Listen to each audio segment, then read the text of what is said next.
सदाशिवसमारम्भां शङ्कराचार्यमध्यमाम् अस्मदाचार्यपर्यन्तां वन्दे गुरुपरम्पराम्।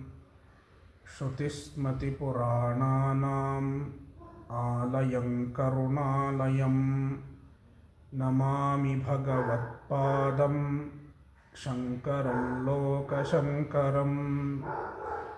शङ्करं शङ्कराचार्यं केशवं बादरायणं सूत्रभाष्यकृतौ वन्दे भगवन्तौ पुनः पुनः। ईश्वरो गुरुरात्मेति मूर्तिभेदविभागिने व्योमवद्व्याप्तदेहाय दक्षिणामूर्तये नमः।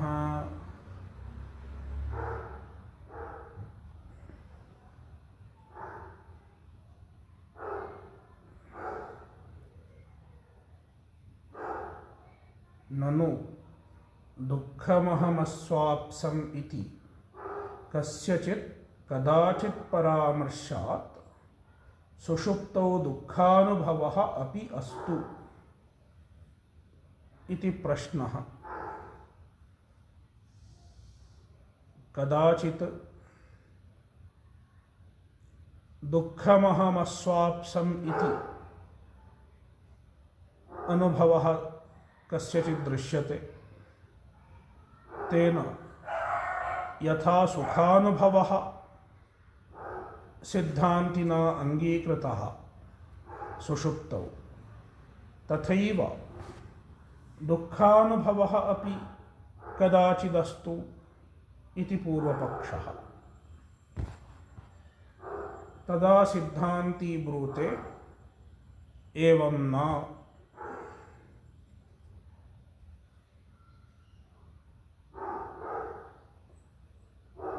सिद्धान्ती पक्षद्वयम् आश्रित्य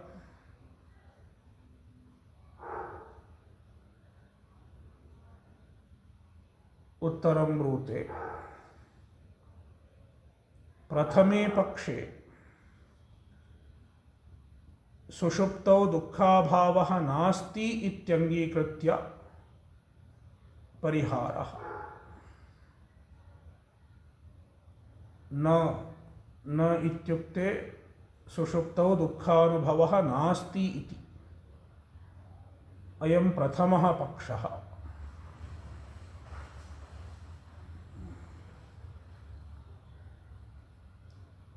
दुःखानुभवः कुतो नास्ति इति चेत् तदानीं दुःखसामग्रीविरहेण तदभावात्। तदानीं सुषुप्तौ दुःखसामग्रीविरहेण, दुःखसामग्री नास्ति, दुःखोत्पत्तेरेव सामग्री नास्ति। तस्मात् दुःखस्यैव अभावः। सुषुप्तौ दुःखमेव नास्ति, तस्मात् दुःखस्य अनुभवः न भवितुमर्हति।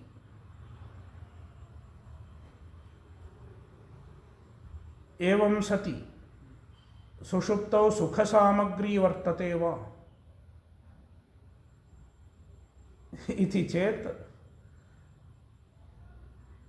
वस्तुतः सुखसामग्री अपि नास्ति।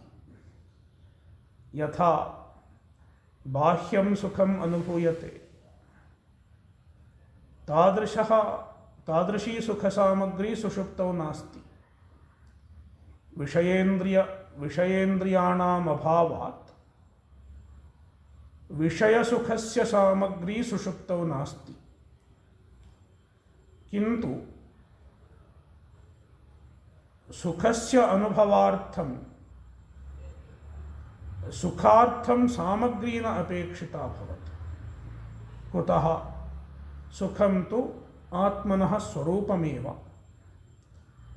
तत् आत्मनः स्वरूपं कस्याञ्चित् वृत्तौ अभिव्यज्यते। सुषुप्तौ आनंदवृत्तौ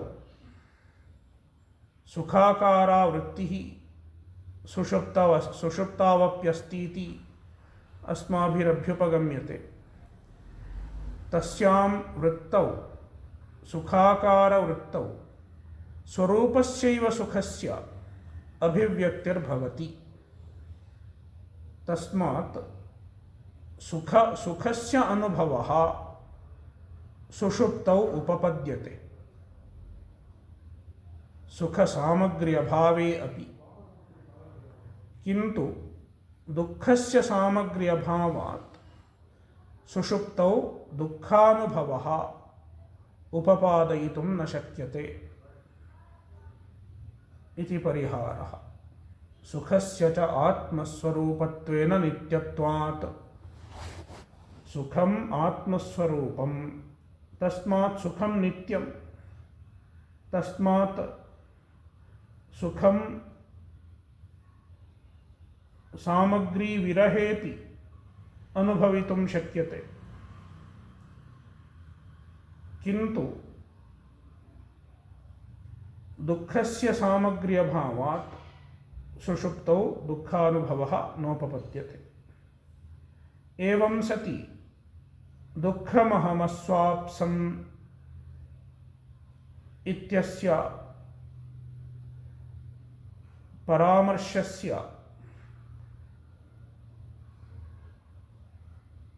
कथम उपपादनं भवितुमर्हति इति चेत्, वस्तुतः दुःखमहमस्वाप्सम् इत्यनुभवः सुषुप्ति विषयः न भवति।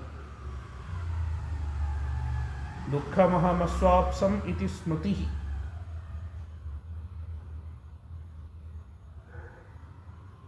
सुषुप्ति विषयः न भवति, किन्तु सुषुप्तेः पूर्वं वा सुषुप्तेः ईषत् पूर्वम्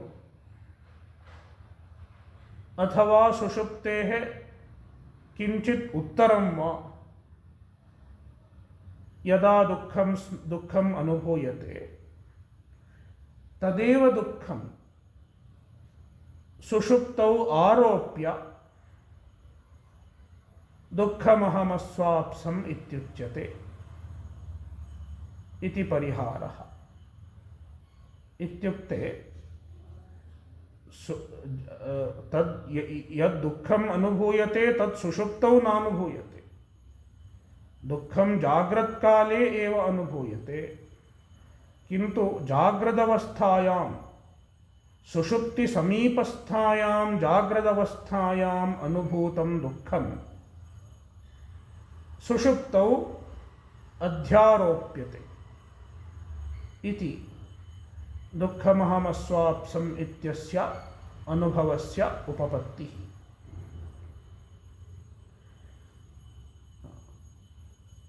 शय्यादेरसमीचीनत्वेन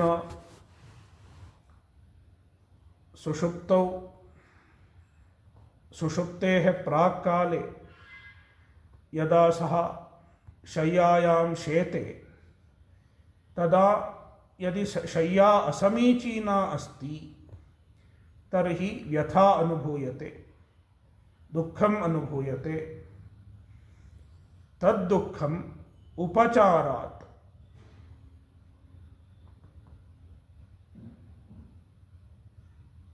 इत्युक्ते सुषुप्तौ आरोप्य दुःखमहमस्वाप्सम् इति प्रत्ययोपपत्तिः।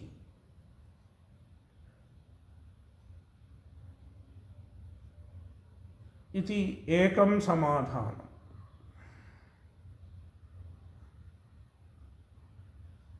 इदानीं प्रकारान्तरेण अस्य समाधानमुच्यते। अस्मिन् पक्षे सुषुप्तौ दुःखानुभवः अस्ति इति स्वीक्रियते।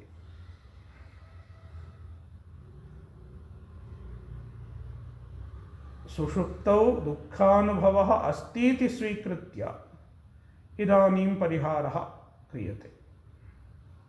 अथवा अवस्थात्रयस्यापि त्रैविध्याङ्गीकारात् सुषुप्तौ अपि दुःखम् उपपद्यते। अथवा इयं काचिदन्या प्रक्रिया, अस्यां प्रक्रियायाम् अवस्थात्रयस्य अपि त्रैविध्यम् अङ्गीक्रियते।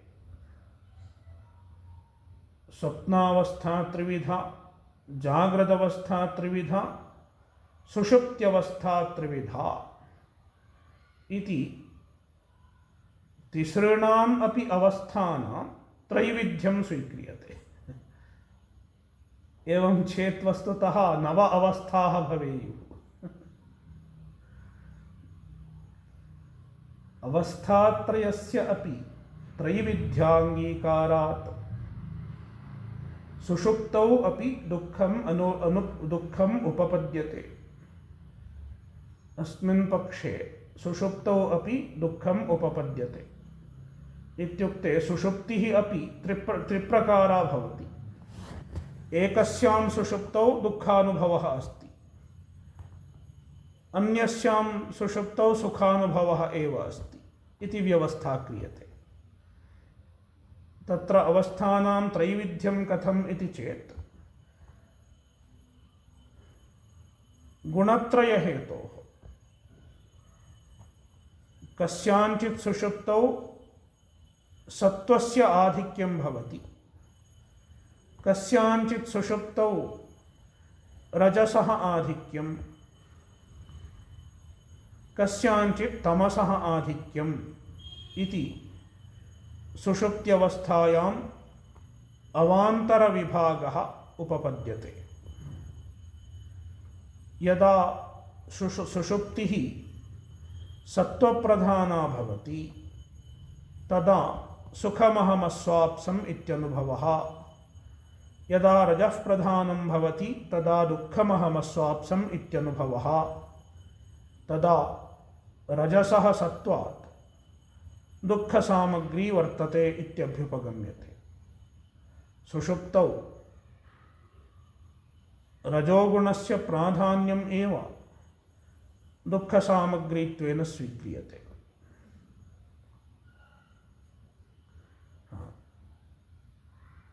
तथा हि अवस्थात्रयस्य त्रैविध्यं कथम् इत्येतदिदानीम् उच्यते। आदौ जाग्रदवस्थायाः त्रैविध्यं। प्रमाज्ञानं जाग्रज्जाग्रत्, जागृति अपि तिस्रः अवस्थाः। एका जाग्रज्जाग्रत्, जाग्रत् स्वप्नः न स्वप्नजाग्रत् न जाग्रत् स्वप्नः इत्युच्यते। जाग्रत् स्वप्नः इत्युक्ते जाग्रदवस्थायामेव स्वप्नः। तृतीया जाग्रत् सुषुप्तिः, जाग्रदवस्थायामेव सुषुप्तिः। प्रायः एतदस्माभिः सर्वैरपि अनुभूयते। तत्र जाग्रज्जाग्रत् इति किम् इति चेत् प्रमाज्ञानं जाग्रज्जाग्रत्। जाग्रदवस्थायां यदा प्रमाज्ञानं भवति, प्रमात्मकं ज्ञानं भवति, अबाधितं ज्ञानं भवति, प्रमाणोत्पन्नम् अबाधितं ज्ञानं भवति, यथार्थज्ञानं भवति, तदा तादृशी जाग्रदवस्था जाग्रज्जाग्रत् इत्युच्यते। अस्याम् अवस्थायां सत्त्वस्य प्राधान्यं तिष्ठति। जाग्रज्जाग्रत्। इदानीं स्वप्नजाग्रत् न जाग्रत् स्वप्नः। जाग्रत् स्वप्नः कदा भवति? जाग्रदवस्थायामेव यदा कश्चन भ्रमः अनुभूयते, शुक्तिरजतादिविभ्रमः, जागृदवस्थायां यदा शुक्तिरजतादिविभ्रमः अनुभूयते सः जाग्रत्स्वप्नः इत्युच्यते। जाग्रत्स्वप्नः अस्यामवस्थायां प्रायः रजसः आधिक्यं स्वीक्रियते। इदानीं जाग्रत्सुषुप्तिः शमादिना स्तब्धीभावः, जाग्रत्सुषुप्तिः शमादिना कदाचित् शमः स्तब्धीभावं जनयति।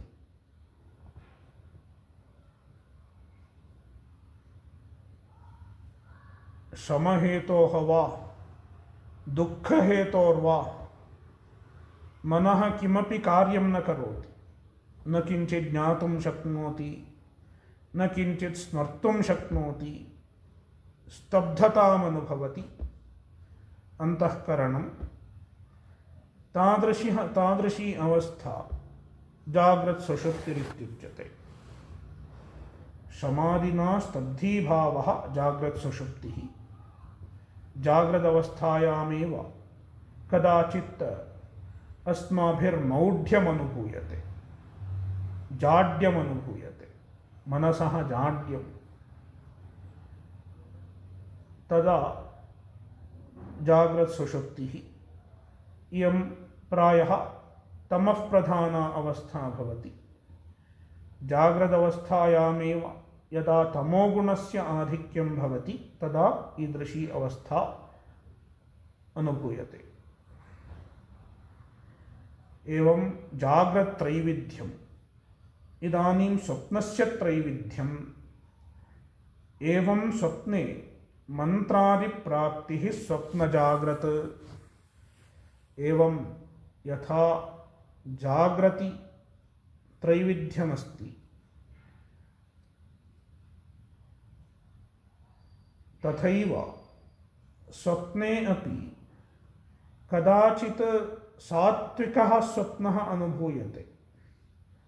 यथा स्वप्ने भगवतः दर्शनं भवति, कदाचित् कश्चन गुरुरागत्य स्वप्ने मन्त्रमुपदिशति।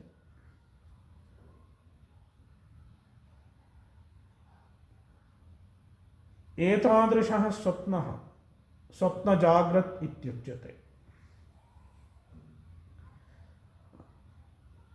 स्वप्ने मंत्रादिप्राप्तिः स्वप्नजाग्रत्।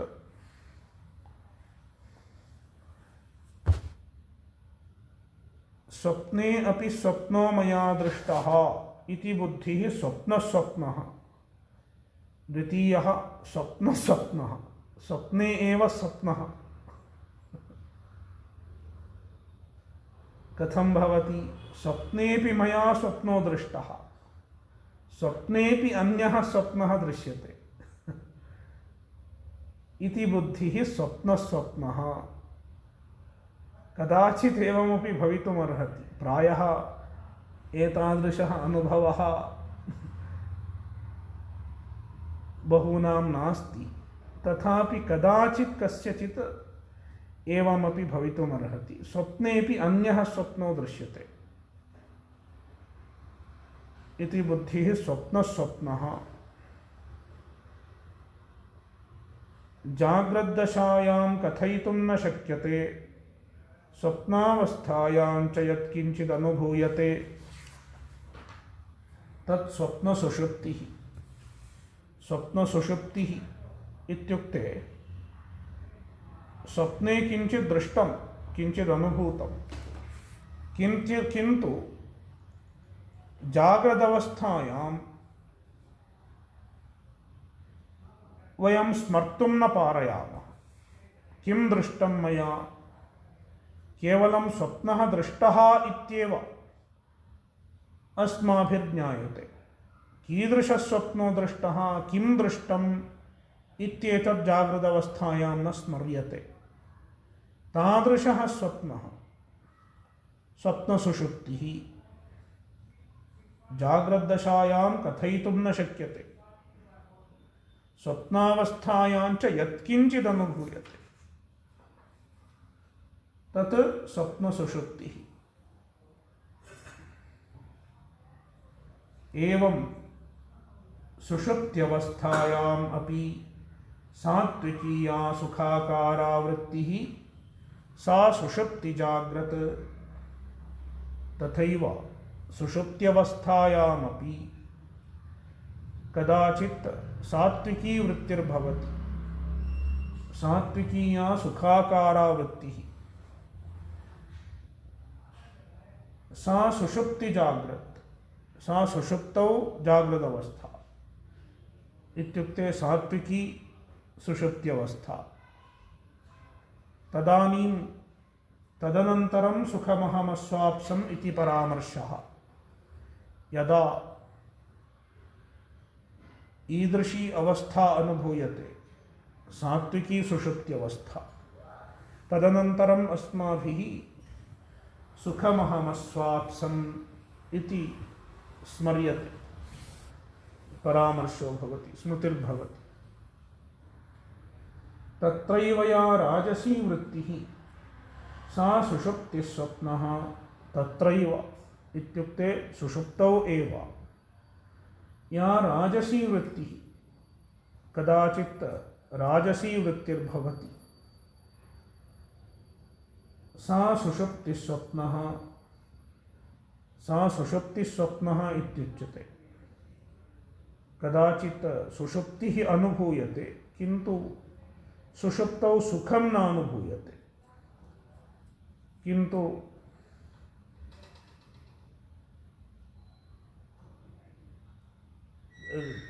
कश्चन अन्यः एव अनुभवः तदा सुखं नास्ति। सुषुप्तौ अपि ईषत् क्लेशः अनुभूयते तदा किं भवति तदनन्तरम् एव दुःखमहमस्वाप्सम् इति परामर्शोपपत्तिः।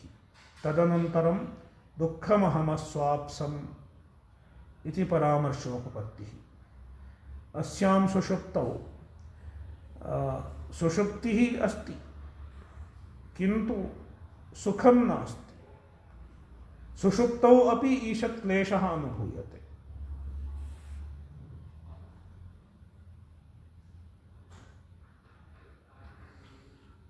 मनसि न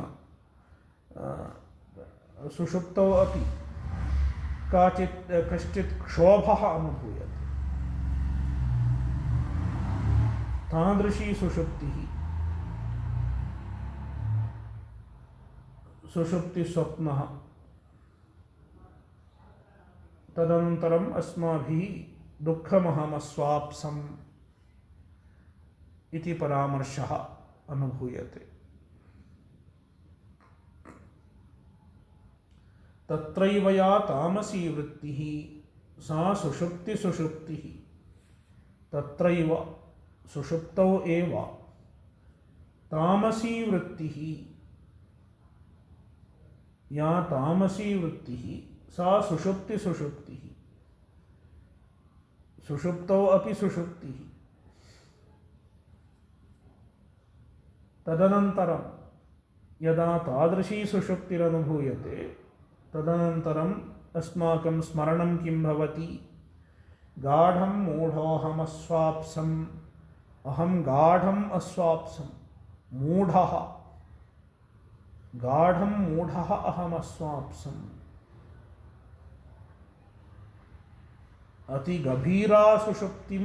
अतिगभीरां सुषुप्तिमस्वाप्सम्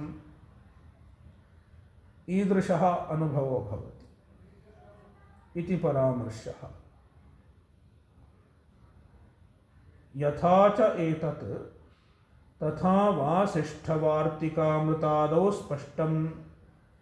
यथा च एतत् इत्युक्ते एतादृशी प्रक्रिया अवस्थात्रयम् अधिकृत्य ईदृशी या प्रक्रिया वर्तते सा प्रक्रिया अत्र निर्दिष्टा वर्तते किन्तु अन्यत्र वासिष्ठे, वासिष्ठम् इत्युक्ते योगवासिष्ठम्, योगवासिष्ठाख्ये ग्रन्थे वार्तिकामृतादौ, वार्तिकामृतम् इत्युक्ते बृहदारण्यकवार्तिकम् इत्यादिषु ग्रन्थेषु स्पष्टम् एतत् सर्वं विस्तरेण स्पष्टतया उपदिष्टं वर्तते। अत्र अस्य विस्तरः नास्ति। एवम् अध्यात्मं विश्वः, इदानीम् अस्य विचारस्य उपसंहारः क्रियते। एवम् अध्यात्मं विश्वः अधिभूतं विराट्, जाग्रदवस्थायां यच्चैतन्यं वर्तते, जाग्रदवस्थायाः अभिमानी यच्चैतन्यं वर्तते तस्यैव विश्वविराडादिसंज्ञा इदानीम् उच्यते। एवम् अध्यात्मं विश्वः, जाग्रदवस्थायाम् अध्यात्मम् इत्युक्ते व्यष्टिम् अधिकृत्य यच्चैतन्यं वर्तते, व्यष्ट्यभिमानी यच्चैतन्यं वर्तते सः विश्वः इत्युच्यते। अधिभूतं विराट्, अधिभूतम् इत्युक्ते समष्टिः, सर्वेषु भूतेषु यद्वर्तते चैतन्यं विराट् इत्युच्यते। अधिदैवं विष्णुः, अधिदैवम् इत्युक्ते जाग्रदवस्थायां देवताः अधिकृत्य यच्चैतन्यमस्ति सः विष्णुः इत्युच्यते। अध्यात्मं जाग्रत्, अध्यात्मं जाग्रत्, अधिदैवं पालनम्, अधिभूतं सत्त्वगुणः, एवं जाग्रदवस्थायां व्यवस्थितिः। अध्यात्मं जाग्रदवस्था, अध्यात्मं यदस्ति, अध्यात्मम् इत्युक्ते एकेन व्यष्टिना जीवेन यदनुभूयते सा जाग्रदित्युच्यते। अधिदैवं पालनम्,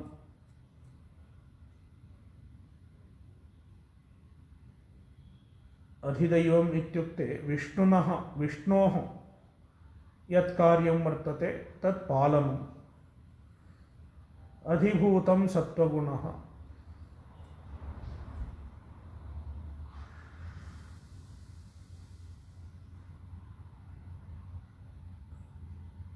जाग्रदवस्थायां सर्वेषु भूतेषु सत्त्वगुणस्य आधिक्यं भवति, तस्मादेव अधिभूतं सत्त्वगुणः इत्युक्तम्। एवम् अध्यात्मं तैजसः, एवमेव सुषुप्त्यवस्थायाम्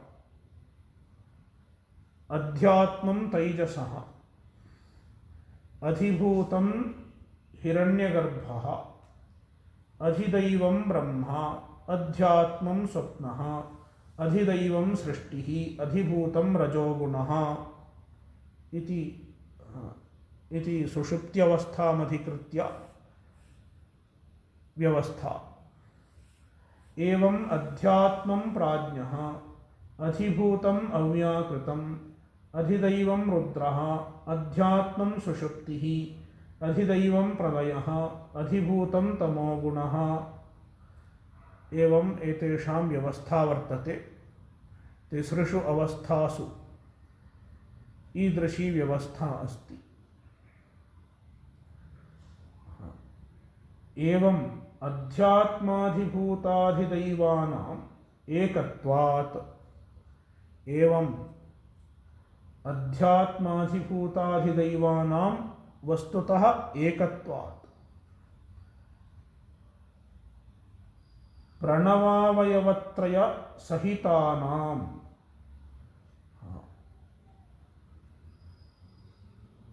एताः तिस्रः अवस्थाः प्रणवस्य ओंकारस्य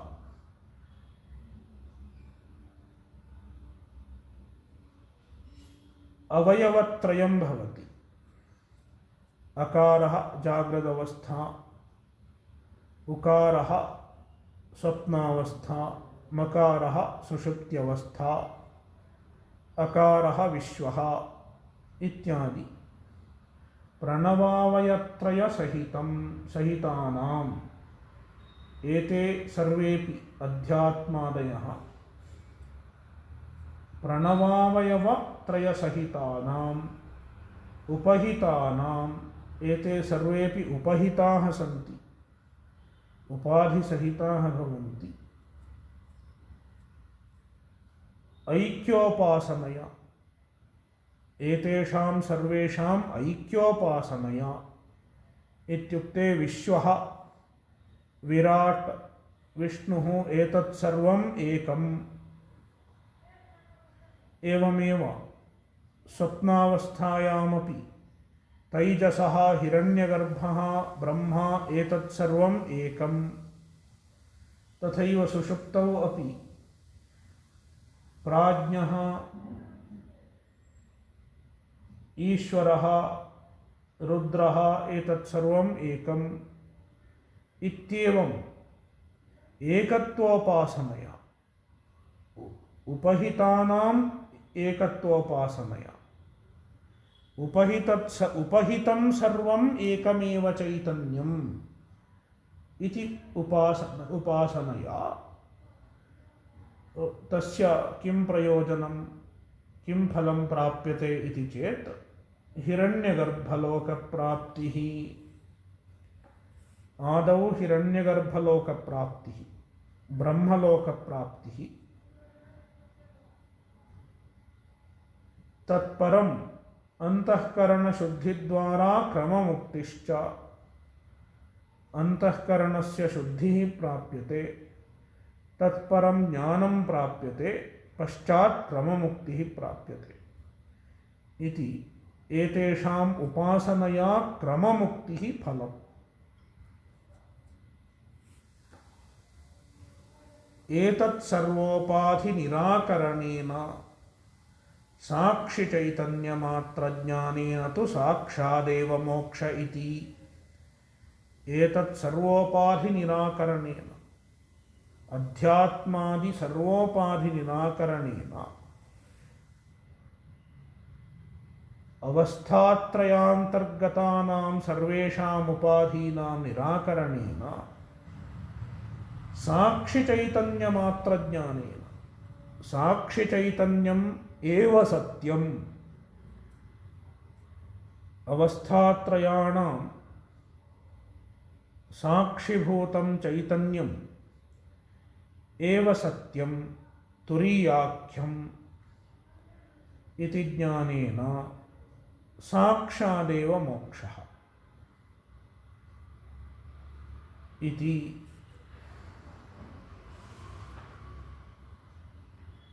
एवं सिद्धान्तः। तदेवं त्रयाणाम् अपि अवस्थात्रयसहितानां विश्वतैजसप्राज्ञानाम् अविद्यात्मकत्वात् दृश्यत्वेन च मिथ्यात्वात् अनुपहितः केवलः साक्षी तुरीयाख्यः अहमस्मीत्यर्थः। तदेवं त्रयाणाम् अपि अवस्थात्रयसहितानां, त्रयाणाम् इत्युक्ते विश्वादीनां विश्वतैजसप्राज्ञानाम् अवस्थात्रयसहितानां जाग्रदाद्यवस्थात्रयसहितानाम् अविद्यात्मकत्वात् एतत् सर्वम् अविद्यात्मकं। विश्वादयः अविद्यात्मकाः, अवस्थात्रयम् अपि अविद्यात्मकम् एव।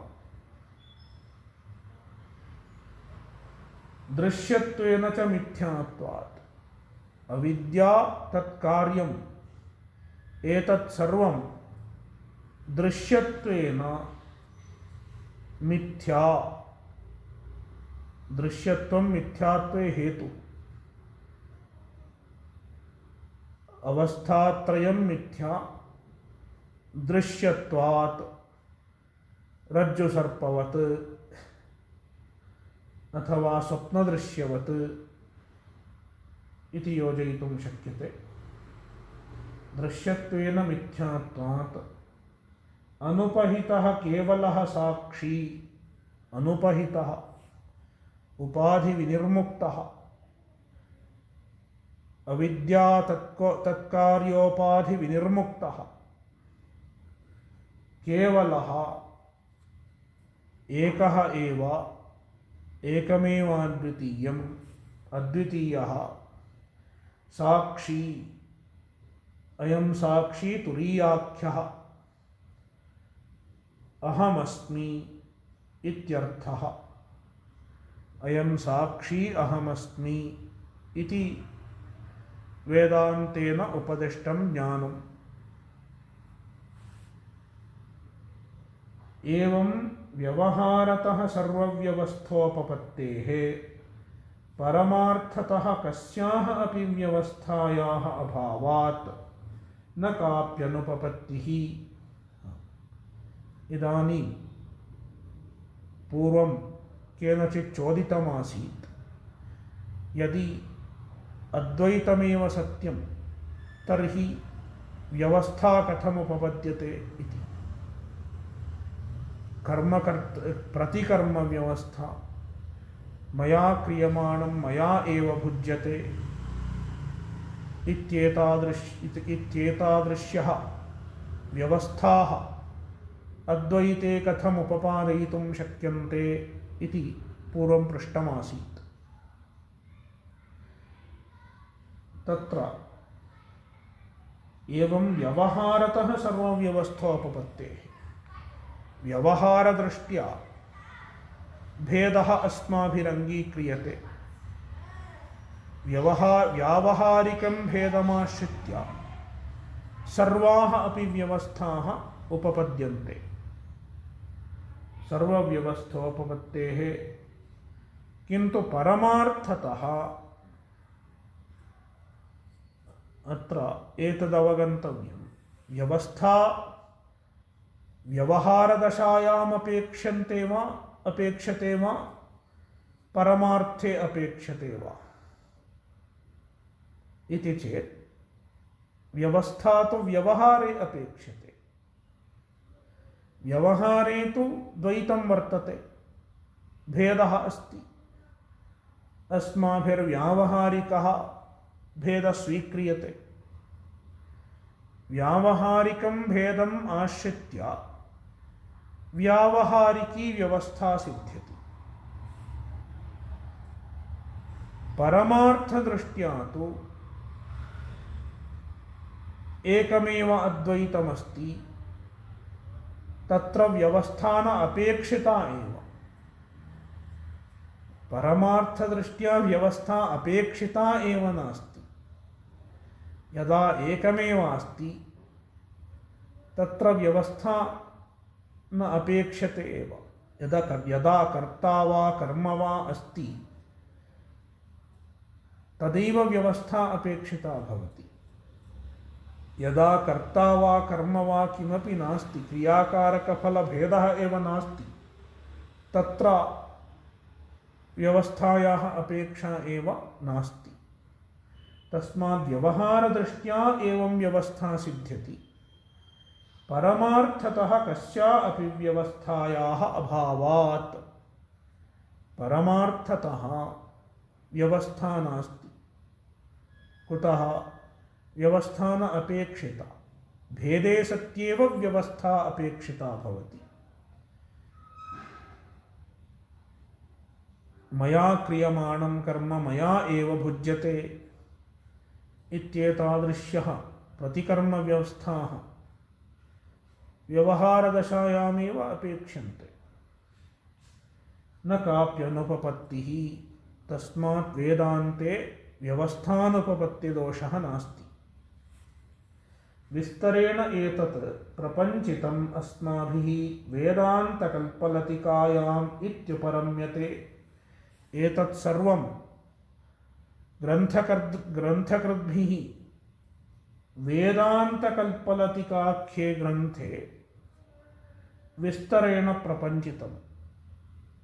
विस्तरेण च एतत् प्रपञ्चितम् अस्माभिः कुत्र वेदान्तकल्पलतिकायां वेदान्तकल्पलतिकाख्ये ग्रन्थे इति उपरम्यते, इति इदानीम् उपरम्यते। एवम् अष्टमः श्लोकः, अष्टमस्य श्लोकस्य व्याख्यानं समाप्तम्। इदानीं नवमस्य श्लोकस्य उपोद्घातः, सम्बन्धव्याख्या। ननु जाग्रत्स्वप्नसुषुप्त्यवस्थासहितानां त्रयाणामपि तदभिमानिनां मिथ्यात्वात् तत्साक्षिणोऽपि मिथ्यात्वं स्यात् अविशेषादित्याशङ्क्य विशेषाभिधानेन साक्षिणः सत्यत्वम् आह। ननु पूर्वपक्षः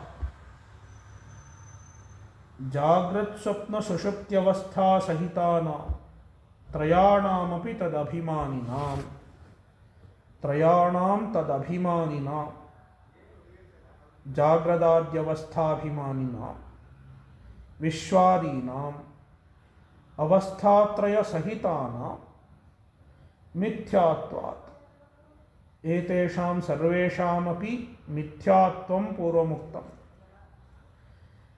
तदा पूर्वपक्षिणः इयं शङ्का, यदि विश्वादयः अपि मिथ्या तर्हि साक्षी अपि मिथ्या भवेत्। साक्षिणः अपि मिथ्यात्वं स्यात्। यदि एतत् सर्वं निषिध्यते तर्हि एतेषां साक्षी अपि निषिध्यताम्। अविशेषात् कुतः? तत्र पूर्वपक्षिणा भेदो न दृश्यते। विश्वः अपि चैतन्यं, साक्षी अपि चैतन्यं। यदि विश्वः मिथ्या तर्हि साक्षी अपि मिथ्या भवितुमर्हति इत्याशङ्क्य। एवं पूर्वपक्षिणः आशङ्का। विशेषाभिधानेन साक्षिणः सत्यत्वम् आह। विशेषाभिधानेन साक्षिणः एतेभ्यः भेदो वर्तते, विशेषः अस्ति, वैलक्षण्यं वर्तते। तस्मात् साक्षिणः मिथ्यात्वं न वक्तुं शक्यते विलक्षणत्वात्। विश्वादि विलक्षणत्वात् साक्षिणः मिथ्यात्वं नास्ति, किन्तु साक्षी सत्यः एव इति साक्षिणः सत्यत्वम् आह। अनेन श्लोकेन, नवमेन श्लोकेन।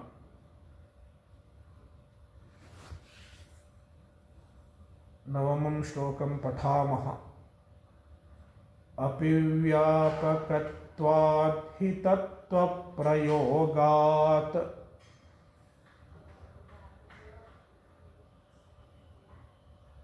स्वतः सिद्धभावादनन्याश्रयत्वात्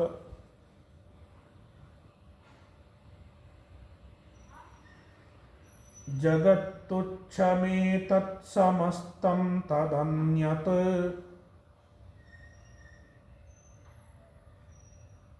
तदेको वशिष्ठः शिवः केवलोऽहम्।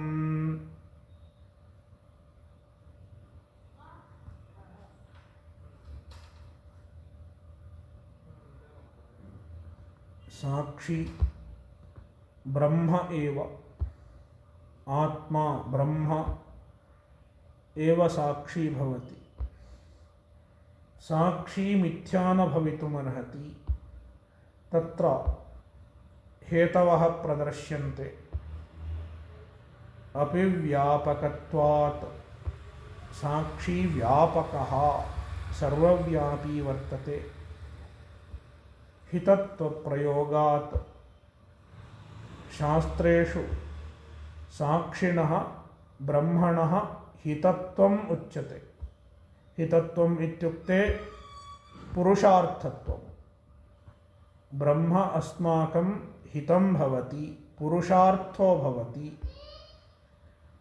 स्वतः सिद्धभावात् ब्रह्म स्वतः सिद्धं स्वप्रकाशं चैतन्यम्। अनन्याश्रयत्वात् ब्रह्मणः अन्यः आश्रयः नास्ति। स्वतन्त्रं ब्रह्म,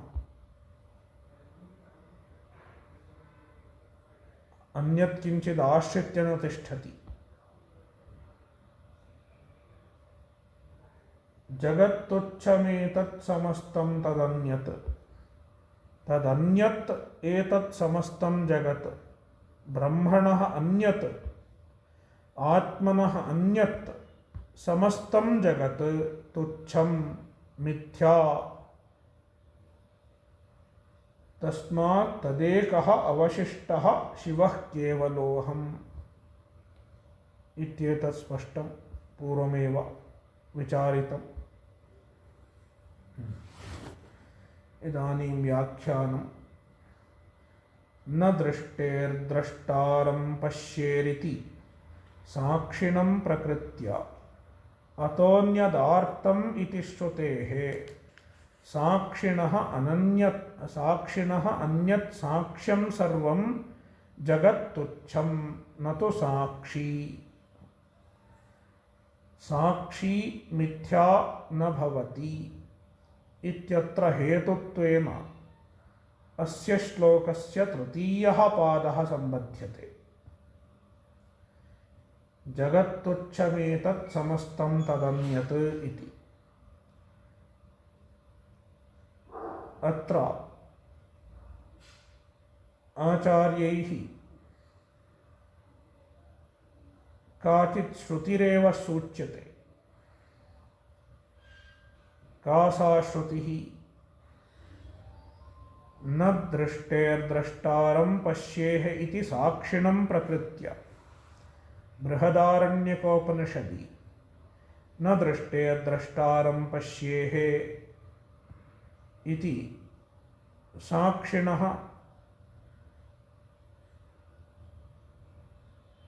साक्षी एव प्रस्तुतो वर्तते। दृष्टेः द्रष्टा इत्युक्ते चैतन्यं साक्षी। तं साक्षिणं प्रकृत्य तस्मिन्नेव प्रकरणे इदं वाक्यं वर्तते। अतोऽन्यदार्तम् इति। अतः अन्यत् इत्युक्ते साक्षिणः अन्यत्। दृष्टेः द्रष्टृभूतात् साक्षिणः अन्यत् सर्वम् इत्युक्ते साक्ष्यजातं। यत्किञ्चित् साक्षिणः साक्ष्यं भवति, दृश्यं भवति, तत्सर्वम् आर्तम्। आर्तम् इत्युक्ते तुच्छं मिथ्या इत्यभिप्रायः। मिथ्या इत्यभिप्रायः।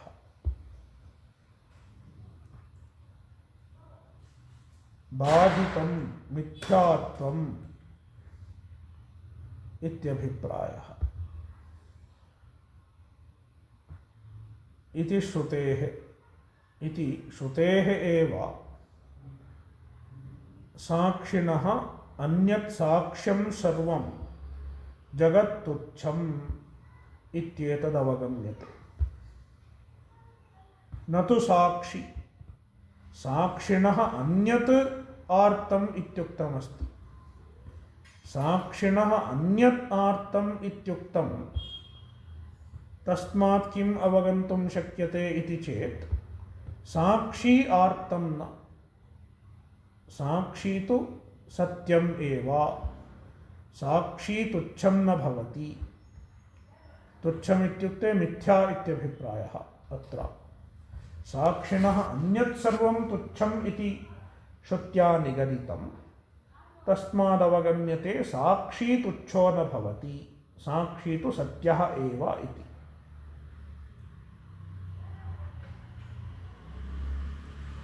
एवं श्रुतिप्रमाणम् अवष्टभ्य साक्षिणः सत्यत्वं प्रतिपादितम्।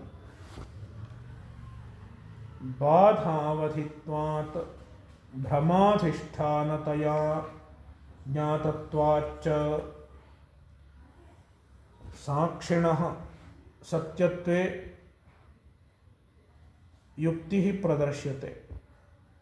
बाधावधित्वात् साक्षी बाधायाः अवधिः भवति। इत्युक्ते बाधानाम् अपि साक्षी भवति सः। यदा अन्यत् किञ्चित् निषिध्यते तस्य निषेधस्यापि कश्चन साक्षी अपेक्षितः।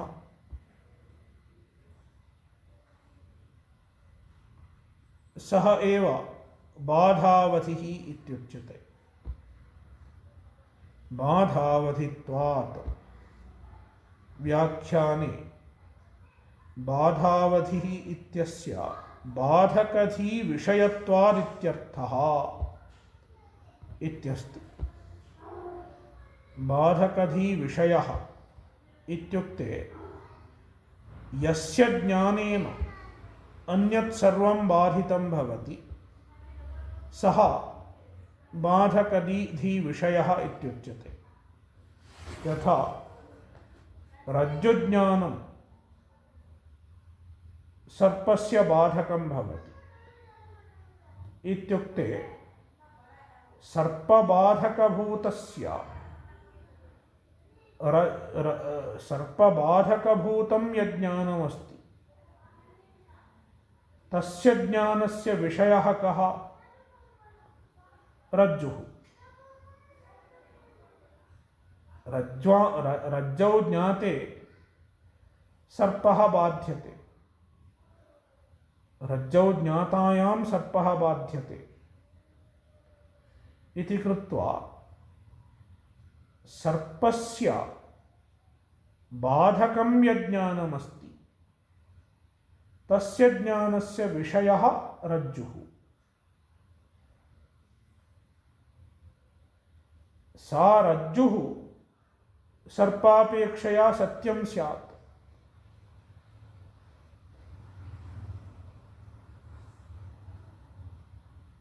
तथैव यस्य ज्ञानम् अन्यस्य सर्वस्य बाधकं भवति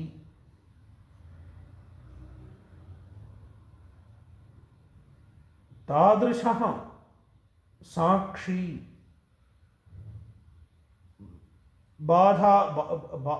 बाधितो न भवितुमर्हति।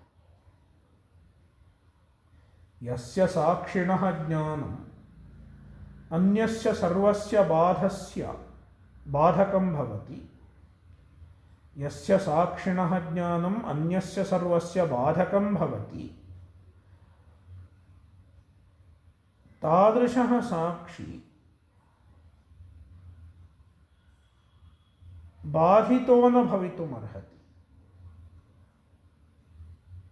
इति कृत्वा साक्षी बाधावधिः इत्युच्यते। साक्षिपर्यन्तम् अन्यत् बाधितुं शक्यते, किन्तु साक्षी अपि ज्ञानेन बाधितुं न शक्यते। कुतः? कस्यचिदपि वस्तुनः बाधायां तस्य ज्ञानमपेक्षितमस्ति। यदि साक्षी अपि बाधनीयः तर्हि कस्यचित् ज्ञानमपेक्षितं वर्तते, कस्यचित् सत्यस्य ज्ञानमपेक्षितं वर्तते। इत्युक्ते यथा रज्जुसर्पस्य बाधः रज्जुसर्पापेक्षया सत्यभूतस्य रज्जोः ज्ञानमपेक्षते। तथैव यदि साक्षिणः बाधः अपेक्षितः तर्हि साक्षिणः बाधनार्थं साक्षिणः अपि अपेक्षया सत्यभूतस्य कस्यचित् ज्ञानम् अपेक्षितं भवति। किन्तु तादृशं किमपि नास्ति इति कृत्वा साक्षी बाधावधिः इत्युच्यते। बाधावधिः मिथ्या भवितुं नार्हति। बाधावधिः न बाध्यते इति कृत्वा सत्यं भवति। भ्रमाधिष्ठानतया ज्ञातत्वाच्च साक्षी भ्रमस्य अधिष्ठानतया ज्ञातः। सर्वस्यापि भ्रमस्य अधिष्ठानभूतः साक्षी। भ्रमः बाध्यते किन्तु भ्रमस्य अधिष्ठानं सत्यम् एव भवति। भ्रमस्य अधिष्ठानं मिथ्या भवितुं नार्हति। तद्बाधग्राहकाभावाच्च यदि अपरोपि हेतुः साक्षिणः सत्यत्वे युक्तयः प्रदर्श्यन्ते। प्रथमा युक्तिः बाधाविधित्वात्, द्वितीया युक्तिः भ्रमाधिष्ठानतया ज्ञातत्वाच्च, तृतीया युक्तिः तद्बाधग्राहकाभावाच्च इति। यदि साक्षिणः बाधः अस्ति तर्हि तस्य बाधस्य ग्राहकः कः अस्ति? साक्षी नास्तीति कः जानाति? यदि अस्मिन् प्रकोष्ठे कश्चित् नास्ति इति वक्तव्यं तर्हि कस्यचित् अभावस्य ज्ञाता कश्चन अपेक्षितो वर्तते। अभावस्यापि ज्ञाता कश्चिदपेक्षितो वर्तते।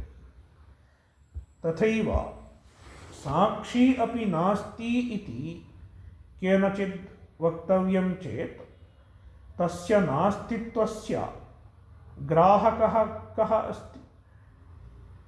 साक्षिणः अभावस्यापि साक्षी कः अस्ति? साक्षिणः अभावः तेनैव साक्षिणा ज्ञायते वा अन्येन वा? यदि तेनैव साक्षिणा ज्ञातुं न शक्यते, मम अभावः मयैव ज्ञातुं न शक्यते। अस्मिन् प्रकोष्ठे स्थितः अहं नास्मि इति न वक्तुं शक्नोमि। अहमत्र नास्मि इति उच्यते चेत् व्याघातो भवति। तस्मात् साक्षिणः अभावः तेनैव ज्ञायते इत्युक्ते सति व्याघातो भवति। साक्षिणः अभावः अन्येन साक्षिणा ज्ञायते इति चेत् तदा किं भवति? अस्य साक्षिणः अभावः अन्येन साक्षिणा ज्ञायते, तस्य अभावः अन्येन साक्षिणा ज्ञायते इति अनवस्था स्यात्। तस्मात् साक्षिणः बाधस्य ग्राहकः नास्ति, अनुपपन्नः।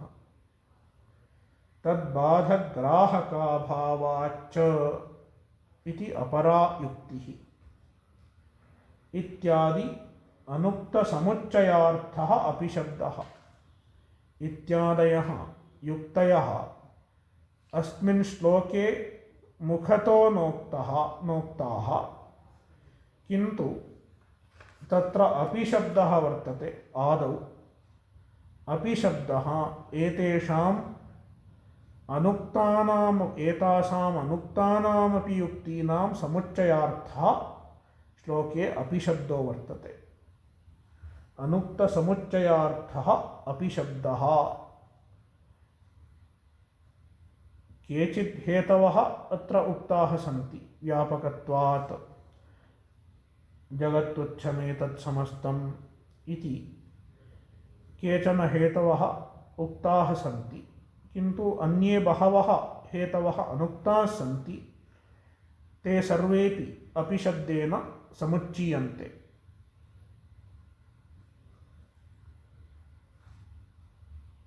ॐ पूर्णमदः पूर्णमिदं पूर्णात् पूर्णमुदच्यते पूर्णस्य पूर्णमादाय पूर्णमेवावशिष्यते।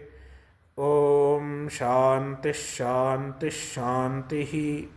हरिः ॐ श्रीगुरुभ्यो नमः। हरिः ॐ।